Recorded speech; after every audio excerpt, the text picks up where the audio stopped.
भाजपच्या कार्यकर्त्यांकडून काँग्रेसच्या कार्यालयावरती एकंदरीत हल्ला करण्यात आला होता आणि या सगळ्या पार्श्वभूमीवरती आता हिवाळी अधिवेशनामध्ये त्याचे पडसाद उमटतात।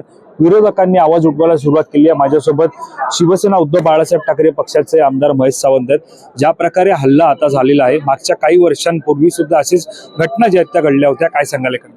गेल्या 2.5 वर्षापासून ज्यांची सत्ता आहे त्यांच्या कार्यकर्त्यांमध्ये जोर चढलेला असतो। कारण आम्ही बघतोय मागच्या 2.5 वर्षापूर्वी माननीय माजी आमदार सदा सरवणकर यांनी सुद्धा पोलीस स्टेशनवरती माझ्यावरती गोळीबार केला, परंतु गोळीबार करून सुद्धा त्यांच्यावरती कुठलाही FIR नोंदवला नाही किंवा त्याच्यावरती कुठलाही कारवाई केली नाही। परंतु आमच्यावर गोळीबार करून आमच्यावरती वेगवेगळे कलम टाकून आम्हाला अटक करण्याचा प्रयत्न केला।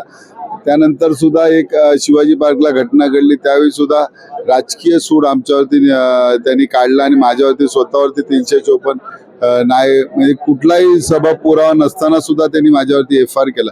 असे अनेक गुन्हे आमच्यावरती त्यांनी त्यावेळी केलेले होते।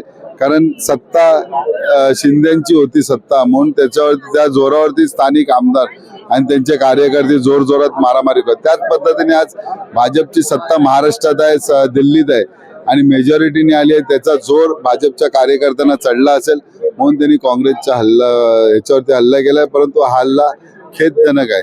कुठेतरी पाशवी बहुमत जे त्या सरकारला मिळालंय, त्यामुळे थेट कार्यकर्त्यांनंतर नेत्यांनंतर आता कार्यालयांवरती हल्ले होत आहेत। त्यामुळे कुठेतरी आता याला जबर बसण्यासाठी काय करावं?